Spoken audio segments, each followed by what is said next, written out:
We're going to jump over now to John Allen, who is the Region Bank President for Wells Fargo in the District of Columbia, who's going to help us to figure out how we get organized in our process of just living, right? John, how are you? Absolutely. I'm good. How are you? I'm good. I'm good. I see in the notes we're going to talk about tax season. Did I forget to mention that? Yes, it's right up on us. So, tell us basically what you do there at Wells Fargo for this area, for the region. Absolutely. So I have overall responsibilities for all of the District of Columbia in Maryland, including and inclusive of Baltimore. I'm responsible for everything that touches the DC and Maryland area, including the branches, operations, risks, and supporting our philanthropy. Wonderful. I know that Marcia Griffin spoke fairly highly of Wells Fargo. I know that you all have had your challenges, but on the ground, I think people do see maybe ways that you've been able to help them to get into a home, and that's your mission, right? Absolutely. So let me just say this. We had a LIFT program that was in DC probably about 4 years ago. And that LIFT program offered customers about $20,000 in grant money. And we help people get mortgages and pay the down payment. We're very committed to our community and making sure that people have the opportunity to afford homes. Wonderful. So, we mentioned tax season. How do we prepare for this? It's February already. We've got like 2 months to really get it all together. What are you recommending folks do now? There's a couple of things about tax season, and I kind of put it in two buckets. One is, are you anticipated to receive money, and are you expected to owe money? And many people talk about, I'm going to get my tax check, and I'm going to pay these bills off. But what we don't talk about is tax season is an opportunity to start building a savings account. For those that owe, how did you budget? Or is it going to be a lump sum out of your savings account in order to pay your tax liability? So there's two different buckets that we can talk about, but I really want to just hone in on individuals that are receiving a tax check this year. This is an opportunity for you to put that up. Inflation over the last 43 years has been anywhere from 3 to 5%. And quite frankly, if your money's not earning at least that, you're losing buying power. That means that dollar will not have the same buying power tomorrow. An example of that could be some days you can buy a 2-liter soda for 99 cents. Some days it's $1.49. Mm-hmm. You think about that is inflation in action and in motion. And so you have to be able to make sure that you're sustaining yourself. And when I think about financial wellness, it's just as important as mental health and physical health. Getting right, making sure that you have a nest egg. And there's many ways that you can actually start the saving program. One is, a little fun thing is to start saving all your change and start with maybe a small cup and then move to a bigger tin and then maybe a bucket. But start saving all your change and cashing it in every 3 months and putting that in your savings account. Another trick that you can do is for any dollar bills in your pocket, put in an envelope, put it underneath your mattress.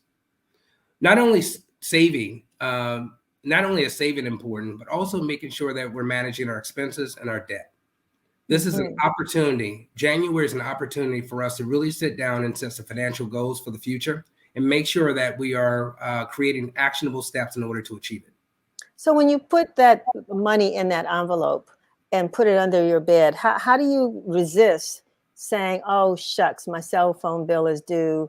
I don't have I know where some money is under my mattress. Right. How do you resist going to that money and spending it on something that you need, right? But you just don't have the cash for it at the moment. Well, part of that's budgeting. And there's a myth out there that only people who have money should budget. And that's not true. There are templates, spreadsheets, electronic devices out there that can help you manage your money. You shouldn't be surprised or have to go to an envelope to pay your phone bill if you're properly planned. And, the real test of that is to make sure that you know what you're spending money on. When you think about a cup of coffee at Starbucks, that's $4. You add that up over a week or a month, that's your savings account. Or do you need to get your car washed every Saturday?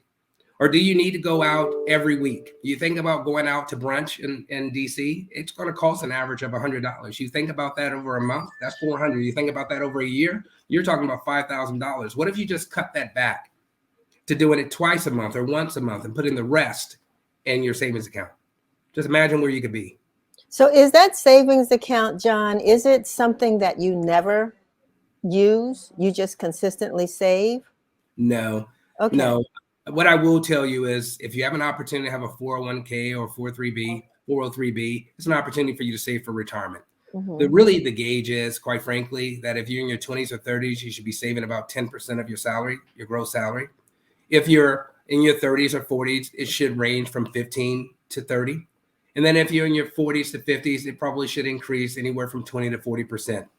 And that's really inclusive of your 401k, which most people are putting on average about 6%. Here's the problem we have. The average American has less than $400 in their savings account, which means that when incidentals or emergencies happen, they have to resort to a credit card or a loan, and that becomes debt. When in fact, we could save the money and prepare for a rainy day. Now, to your point, I always like to use the myth, and this is not something that a lot of people agree with, but in financial circles and in being a realist, I don't think you should spend more than what you have saved. For example, should you buy $1,000 pair of shoes if you have only $1,000 in a bank account? The answer to me is no. Hmm. Is no. Why not reinvest that money for yourself? I just think that there's, yeah, go ahead. I'm sorry. No, I agree. It makes sense. I just know in reality, sometimes people are, they have that with that start. They try to save that little bit of money. I can talk from personal experience. I think I've matured, and so Mhm. I've gotten over that hump. But it did take a while, It to does. realize the importance. And like you said, it's interesting because I associate with a lot of young people. I'm trying to get them to understand, the importance of, like you said, retirement accounts, being able to save for the future. And that's another question. I mean, when is a good time to really start that? If they're not working, because so Yeah. many young folks now are creatives, right? They're working for themselves and they're Mhm. making money. They're hustling and making money through their art or what have you. So, how do they get started in retirement saving? Oh, absolutely. There's so many different vehicles, and it's hard to because everything's tailored to that individual and where they are in their financial journey. What I Hmm. will say is that there's Roth IRAs out there, there's IRAs, and there's also any bank can give anyone financial advice on where to put their money. The one thing that you asked, which I think is so important, is when should you start? You should start early. You should start in your 20s and build on it. Now, there are some caveats to whether or not I think you should save if you have credit card debt. I don't. I think that you should pay off your credit card debt because interest is 27%. The other thing is when you're doing your budget, I highly suggest you pay yourself first. I don't care if it's $1. I don't care if it's $2, My but pay daddy yourself, used to say that. Yeah, pay pay yourself yourself first. first. Absolutely.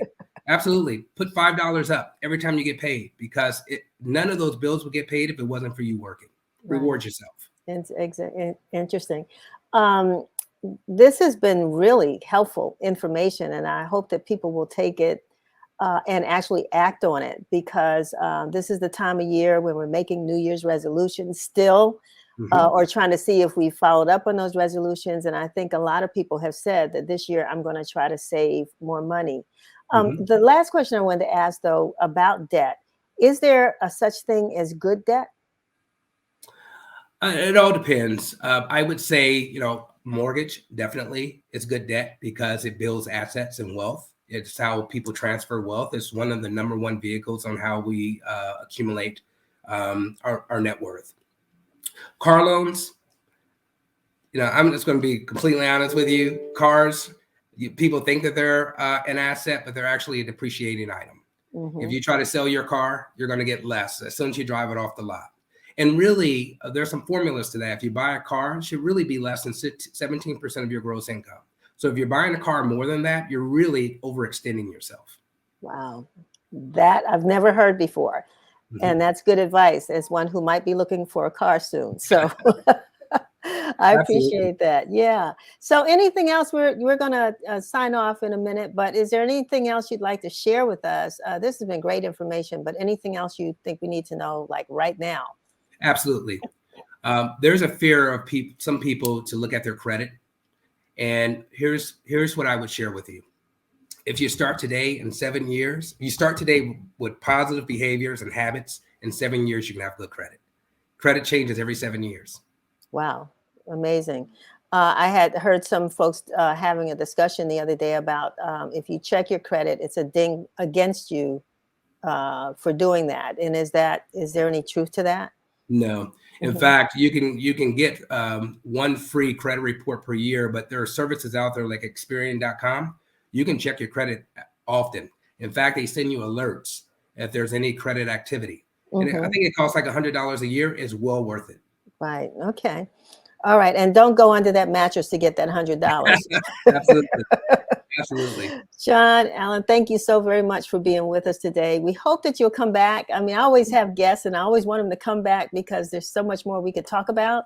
But I really appreciate you spending this time with us and giving us some, real basic, information that was easy to understand, not difficult. So I really appreciate the time you spent with us today. My pleasure. Thank you. All right. Have a good one. You too.